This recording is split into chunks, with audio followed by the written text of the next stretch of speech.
నమస్తే బాబా. ఎవరి కోసం ఆ చూపులు బాబా? నీ మొగుడు వరదరాజుల వెంట తీసుకురావాల్సింది నిన్ను కాదు, నీ కొడుకుని. వాడేడే.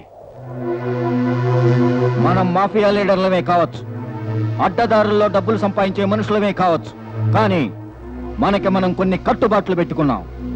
దాని ప్రకారం ఒకరి ఏరియాలోకి ఇంకొకరు అడుగు పెట్టకూడదు. అవునా? అవును. కానీ ఈ వరదరాజుల కొడుకు నా పేటలోకి వచ్చి ఓ మనిషిని పెట్రోల్ పోసి నిలువున తగలబెట్టాడు.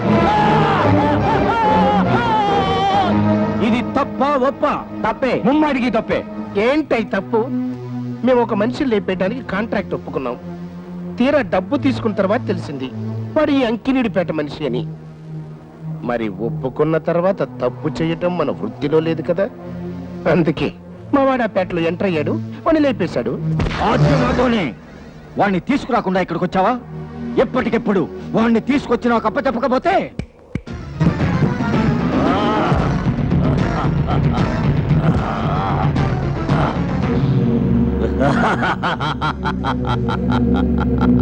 నేనే బుజ్జి, వరదరాజుల కొడుకుని.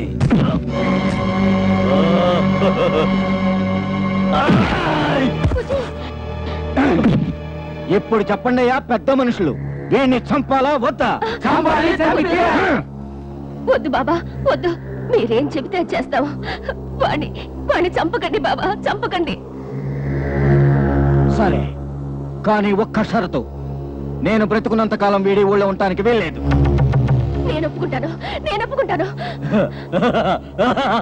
బాబా, మీ మాఫియా లీడర్లందరికీ జోహార్. బుజ్జి. పోతాను, దూరంగా పోతాను. బుజ్జి. See you, daddy. See you, mummy. Bujji. Bye. Bujji. Bye. ఏమండి? బుజ్జి.